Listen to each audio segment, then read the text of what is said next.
buenas noches, ministros, compañeros, en el cuerpo místico de Jesucristo, la Iglesia del Señor Jesucristo en este día postrero. Es una bendición grande para mí estar con ustedes en esta ocasión para compartir con ustedes unos momentos de compañerismo alrededor de la palabra de Dios y su programa correspondiente a este tiempo final. En esta ocasión leemos en Ezequiel capítulo 3, verso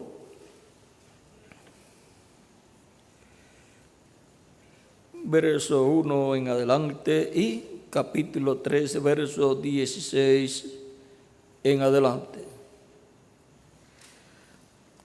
Dice, me dijo,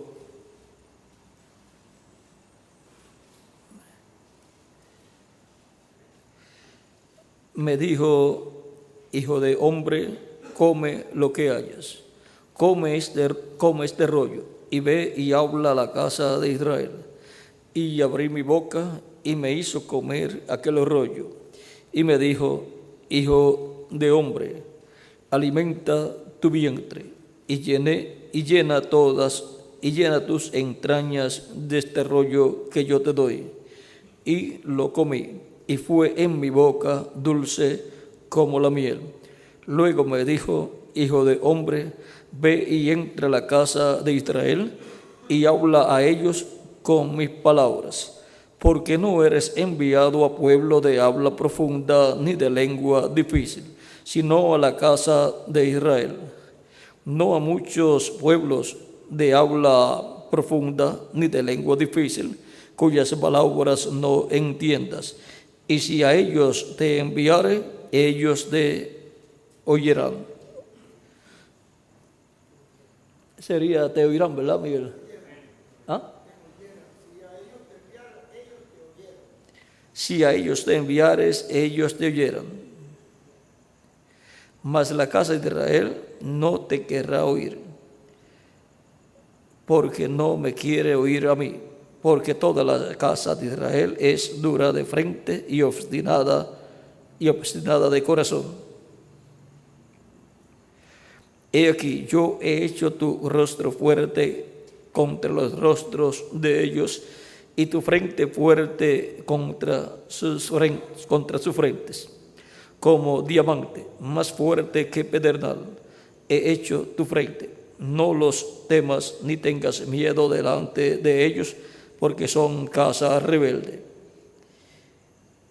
Y me dijo, hijo de hombre, toma en tu corazón todas mis palabras que yo te hablaré, y oye con tus oídos, y ve y entra a los cautivos, a los hijos de tu pueblo, y háblales, y diles, así ha dicho Jehová el Señor, escuchen o dejen de escuchar. Y me levantó el espíritu, y oí detrás de mí una voz de gran estruendo que decía, bendita sea la gloria de Jehová desde su lugar. Luego leemos el mismo capítulo 3, versos 16 en adelante. Dice, y aconteció que al cabo de los 7 días vino a mí palabra de Jehová, diciendo, hijo de hombre, yo te he puesto por atalaya a la casa de Israel. Oirás pues tú las palabras de mi boca, y los amonestarás de mi parte. Cuando yo dijere al impío, de cierto morirás, y tú no le amonestares, ni le hablares, para que el impío sea percibido de su mal camino, a fin de que viva, el impío morirá por su maldad, pero su sangre demandaré de tu mano. Pero si tú amonestares al impío, y él no se convirtiere de su impiedad y de su mal camino, él morirá por su maldad, pero tú habrás librado tu alma. Si el justo se apartare de su justicia e hiciere maldad, y pusiere yo tropiezo delante de él, él morirá, porque tú no le amonestaste. En su pecado morirá, y sus justicias que había hecho no vendrán en memoria, pero su sangre demandaré de tu mano. Pero si el justo amonestares para que no peque y no pecare, de cierto vivirá, porque fue amonestado y tú habrás librado tu alma. Que Dios bendiga nuestras almas con su palabra y nos permita entenderla. Nuestro tema es demandar la sangre de vuestras vidas. Pueden tomar asiento si tienen la bondad. Esto que está hablado aquí por el Dios al profeta Ezequiel concuerda con las palabras de Génesis capítulo 9, verso 5, donde Dios dijo de la siguiente manera, capítulo 9, verso 5, dice: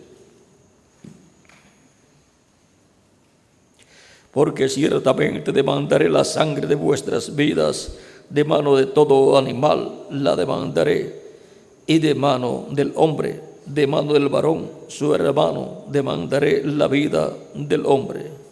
El que derramare sangre de hombre, por el hombre su sangre será derramada, porque a imagen de Dios es hecho el hombre.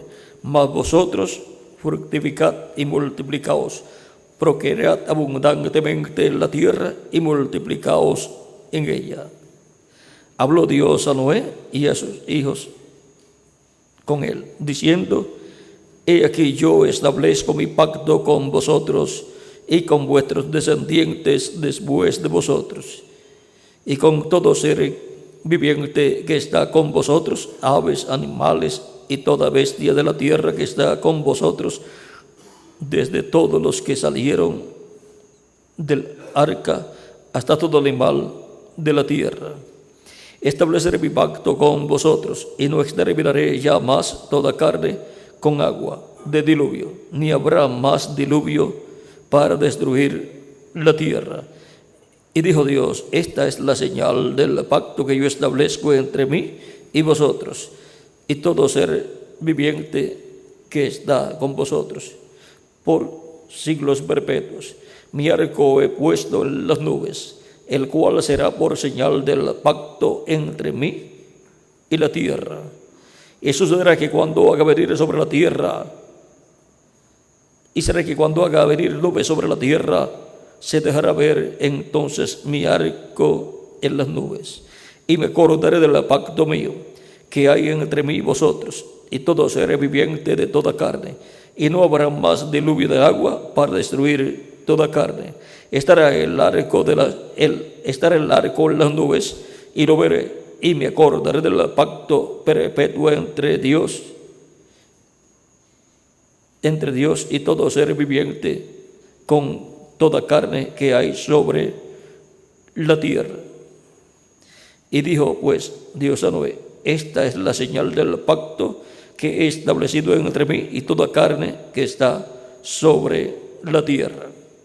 Ahora vean aquí que Dios dice en el verso 5: porque ciertamente demandaré la sangre de vuestras vidas, de mano de todo animal la demandaré, y de mano del hombre, de mano del varón, su hermano, demandaré la vida del hombre. Ahora vean, Dios demanda la sangre del que muere. Ahora, Dios demanda la sangre de los que mueren por sus pecados, si no escucharon la palabra a causa de que el atalaya de ese día, el mensajero de ese día, y los ayudantes que Dios colocó a su lado, no han llevado el mensaje de Dios para la gente. Vean, por ejemplo, el profeta Jonás, que quiso evadir su responsabilidad ante Dios. Estaba él en grave peligro, porque dentro de 40 días Dios le dijo: que destruiría a ese territorio de Nínive.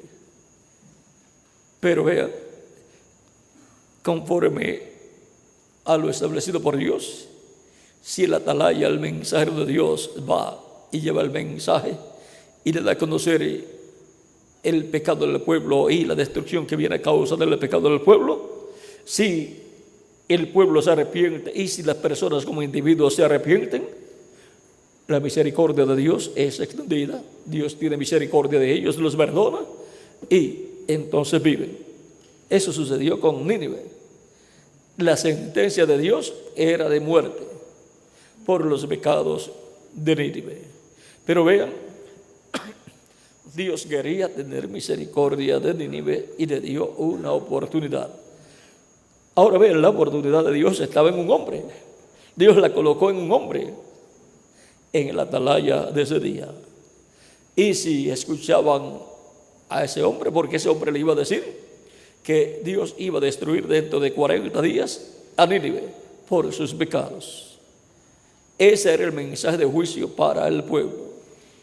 Dios no le dijo, si ellos creen, tú ora por ellos, dile que se arrepientan. No, Jonás lo menos que le dijo fue, arrepiéntase que Dios va a tener misericordia de ustedes. Más bien Jonás, luego, él sabía que si se arrepentían, Dios iba a tener misericordia de ellos. Y por eso no quería ir.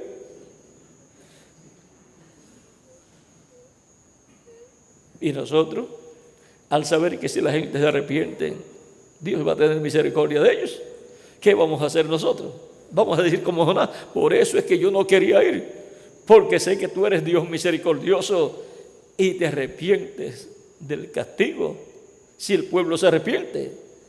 Y como ya nosotros sabemos eso, entonces vamos para que tengan una oportunidad de recibir la misericordia y el perdón de sus pecados y obtener la vida eterna. Ahora vean, Jonás, en vez de ponerse contento y decir, bueno, Dios me está mandando a predicar, pero yo sé que Dios es misericordioso, así es que yo voy en el nombre del Señor y, Señor, dame gracias delante de ellos y que tu mensaje llegue a lo profundo de sus almas y que este pueblo se arrepienta. Coloca en ellos esa conciencia de pecado. Pon en ellos eso para que ellos estén conscientes de sus pecados y se arrepientan. O sea, coloca en ellos, Señor, vamos a ver, convicción de pecado. Convéncelos de pecado. Que ellos tengan convicción de que son pecadores y que si no se arrepienten y que Dios los va a destruir por sus pecados. Pero pon en ellos convicción de que ellos busquen el arrepentimiento, convicción en ellos y arrepentimiento en ellos, para que se arrepientan y tú te arrepientas del castigo que vas a derramar sobre ellos y ellos puedan continuar viviendo. Esa es la forma correcta para todos nosotros. Debemos ser en eso no como Jonás, sino como Moisés, que sabiendo que el pueblo hebreo merecía la muerte y Dios le dijo, déjame que los destruya. Vean como que le está pidiendo permiso a Moisés, déjame que yo los destruya y yo te pondré a ti sobre un pueblo mejor, mayor, o sea, un pueblo obediente y un pueblo mejor. Pero Moisés comenzó a clamar a Dios y a decirle a Dios, mira, van a decir de ti que tú los sacaste de Egipto y no los pudiste meter a la tierra prometida que les prometiste y los destruiste en el desierto y los trajiste para destruirlos en el desierto. Y le dice, acuérdate de tu pacto. Ve, Moisés fue a la escritura, a lo que Dios había prometido. Y si vamos a lo que Dios ha prometido y nos agarramos de eso creyéndolo, Dios ha hecho promesas para nuestro tiempo y para nuestra edad. Como que hay promesas para nuestro tiempo, para llevar el mensaje a la gente y para que la misericordia de Dios sea extendida para la gente, para que la gente por el Espíritu Santo obtengan convicción de pecados, Dios los convenza de pecados y ponga en ellos arrepentimiento. Claro que sí. ¿Dónde está eso prometido? Cristo dijo: id por todo el mundo y predicad el evangelio. El que creyere y fuere bautizado será salvo. No va a mandar a Cristo a predicar, sino va a haber quien escuche y quien crea y quien vaya a ser bautizado. Y Pedro, cuando dijo arrepentíos y bautícese cada uno de vosotros en el nombre de Jesucristo para perdón de los pecados y recibiréis el don del Espíritu Santo, porque para vosotros es la promesa. Por lo tanto, si es para un pueblo, para una gente, pues esa gente va a recibir a Cristo como Salvador. Y miren, como 3,000 personas creyeron. Pedro les dijo también que huyeran de esta generación perversa y adúltera, o sea, esa generación descendiente de Adán y Eva, porque cuando Adán y Eva pecaron, todos los seres humanos pecaron, porque estamos representados en Adán como una planta de trigo con los granos de trigo. Está representada ¿en qué? En el grano de trigo. Ahí está todo. Está en la semilla, y Adán era la semilla. De Adán salió Eva, una planta de trigo, digamos, y a través de Eva luego vinieron los hijos de Adán. Pero por cuanto Adán y Eva pecaron, entonces ya fueron destituidos de la gloria de Dios ya en Adán, y de ahí en adelante todos los hijos de Adán y Eva vinieron como mortales, vinieron sin vida eterna, porque Adán y Eva perdieron la vida eterna. Vean, una de las cosas que Dios nos ha abierto, no sé si ustedes se han dado cuenta, es esto que dice la Escritura: el día que del comas, o sea, el día que comas del árbol de ciencia del bien y del mal, ese día morirás. Y uno lee la Escritura que luego Adán continuó viviendo y tuvo muchísimos hijos e hijas y vivió 930 años. Y Eva no sabemos cuántos cientos de años vivió.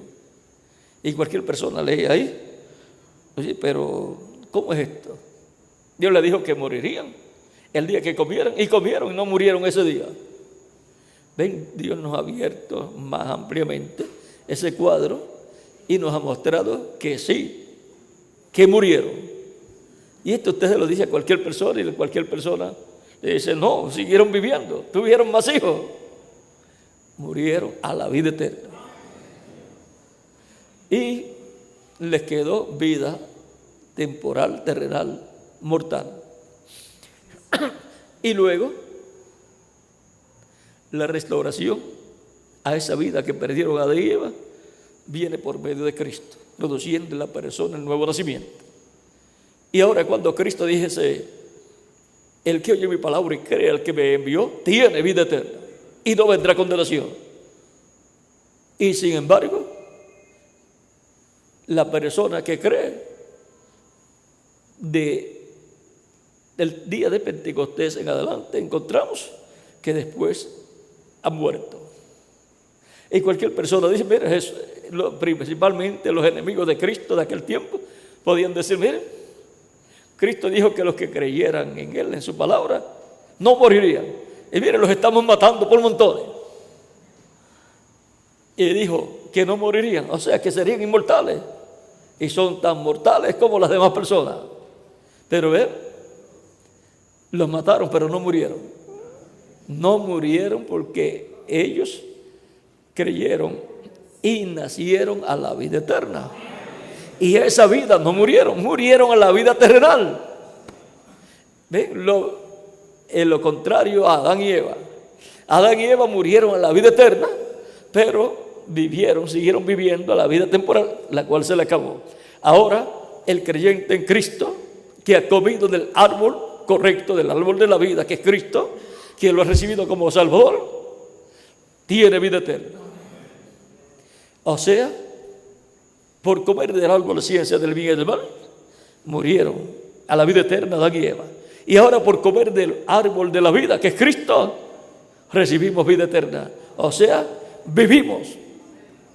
Porque en cuanto a la vida terrenal, vivimos una vida que no es eterna. Por lo tanto, estábamos muertos a la vida eterna. Pero Cristo ha producido una resurrección o una creación a la vida eterna en nosotros. Y ahora, si un creyente muere, a lo que muere es a la vida temporal, pero le queda la más importante, que es la vida eterna. Vean, ese misterio también fue más abierto, y el misterio de lo que es el nuevo nacimiento, ese misterio no estaba tan abierto, pero ya ha sido abierto, y está tan abierto que ya hemos visto que al nacer del agua y del Espíritu, que es nacer de la predicación del Evangelio, creyendo en el Evangelio de Cristo, recibiéndolo como nuestro Salvador, y recibiendo el Espíritu Santo y obteniendo así el nuevo nacimiento, naciendo del agua y del Espíritu. Siempre que hay un nacimiento, tiene que haber un cuerpo, porque no se puede decir nació un bebé en tal sitio y usted vaya a ver el bebé y no le puedan presentar un bebé. Por cuanto el nuevo nacimiento del cielo es del reino de Cristo, es en el reino de Cristo que se obtiene ese cuerpo angelical. Y el reino de Cristo está en la fase espiritual, por lo tanto, es un cuerpo de la sexta dimensión angelical. Y luego vamos a recibir el cuerpo físico y eterno. Esa es la segunda parte de la adopción. La primera parte de la adopción es la adopción espiritual, donde obtenemos el nuevo nacimiento y obtenemos el cuerpo angelical. Y la segunda parte es la transformación de nuestro cuerpo, es la adopción física. Esa es la redención del cuerpo. Primero la espiritual y después la parte física. Así como Cristo tuvo primero el cuerpo angelical y después el cuerpo físico. Y así como Adán primero tuvo el cuerpo angelical y después Dios le creó el cuerpo físico. Ahora, ya Dios nos ha dado más luz, tanta luz que nunca nos podíamos imaginar que Dios nos iba a abrir ese misterio tanto. Si usted le pide a alguien que le explique el misterio del nuevo nacimiento, hasta los grandes teólogos dirían: yo no sé cómo funciona eso. Yo sé que Cristo lo ha dicho y los apóstoles, pero no sé la mecánica, no sé cómo. Pero mire, ahora hasta los niños saben ese misterio. Y Dios nos ha abierto esos misterios más ampliamente en una forma sencilla, para que podamos entender, no con doctas palabras de humana sabiduría teológica, sino con palabras comunes y sencillas que conoce el pueblo. O sea, en la forma común del pueblo hablar. Ahora podemos ver que todas estas cosas han estado sucediendo desde el día de Pentecostés en adelante. Y ahora Dios nos ha dado más luz acerca de todo esto. Vean en el tiempo de los apóstoles cuando Pedro estuvo preso y el ángel lo libertó y fue y tocó la puerta de la casa donde estaban orando por él, que era la casa de ¿quién? Juan Marco era, de Juan Marco, y de la casa de los padres o la mamá de Juan Marco. Y luego cuando toca la puerta y Herodes va a abrir y se asoma, parece que tenía probablemente la ventanita esa pequeña que le hacen en algunos países, que hay peligro de abrir la puerta completa y sea un ladrón y se le metan dentro y entonces sea peor.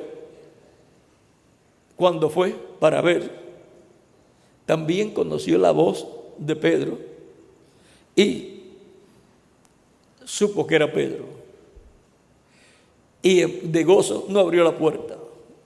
Y regresa a todos los que estaban orando por Pedro y les dice, es Pedro el que toca la puerta.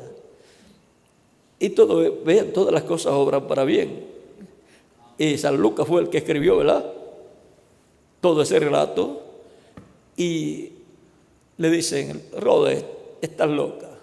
Y como decimos nosotros comúnmente, quizás no se lo dijeron con el sentido de que estaba loca, como con lo que significa estar loca, sino como algunas veces nosotros decimos, tú estás loco, muchacho. Cuando nos dice algo que, no, hombre, no, tú estás loco. En algunos países pues se usa eso y no es ofensivo. Y otras veces decimos, tú estás bromeando, eso son cuentos tuyos, broma. Y le dicen así y ella insistía, no, es Pedro, es Pedro. Fueron y abrieron la puerta. Y ellos le dijeron, no es Pedro, es, ¿qué? Su ángel. Ven, ellos tenían conocimiento de que cada creyente tenía un ángel. Por eso es que cuando Cristo también resucitó, ellos pensaban que era un espíritu, que era el ángel, pero era Cristo en su cuerpo glorificado. Ahora, la iglesia primitiva conocía acerca del ángel que cada creyente tiene, y también el cristianismo sabe que cada creyente tiene su ángel guardián, pero la explicación, el mecanismo de eso y cómo lo obtuvo y cómo fue todo y qué es ese ángel, todo eso pues no lo comprenden normalmente. Pero vean, Dios lo ha hecho tan sencillo para nosotros que hasta los niños saben que tienen su ángel y también saben que van a tener un cuerpo nuevo y glorificado y que no van a ser ya más niñitos, sino que van a ser jovencitas y jovencitos de 18 a 21 años de edad. Todo eso ya está abierto y seguirá siendo abierto más y más cada día. Hasta que tengamos el cuerpo. Cuando tengamos el cuerpo, ahí estará abierto todo el misterio plenamente.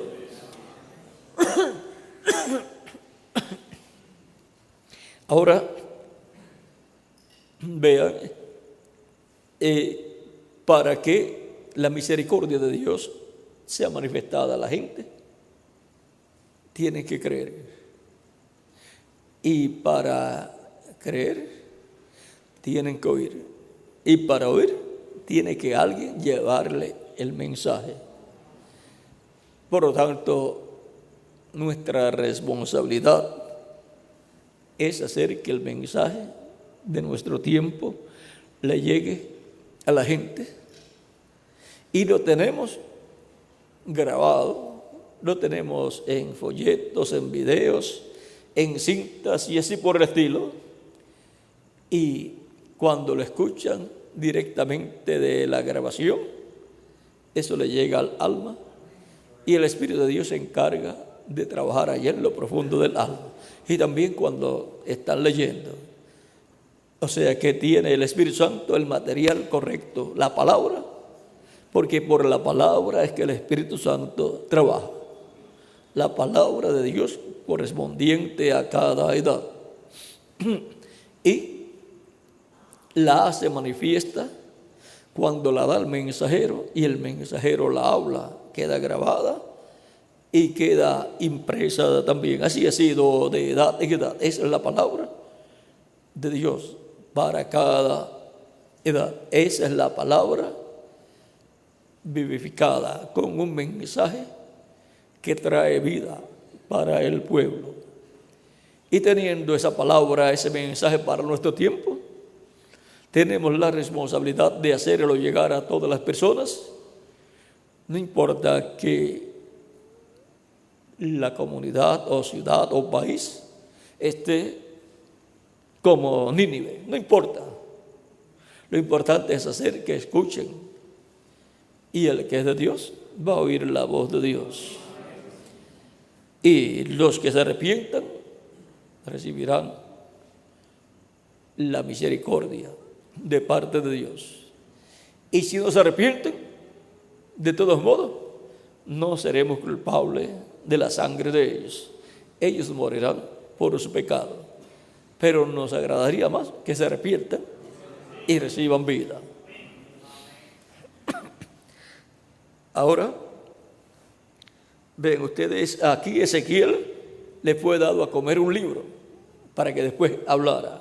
En Apocalipsis capítulo 10 le es dado a comer un libro a Juan, que es figura de la iglesia y del mensajero del día posterior, aunque representa también a todos los mensajeros, pero en la etapa en donde recibe el libro y se lo come, corresponde a la etapa del mensajero del día posterior, de la dispensación de los reinos.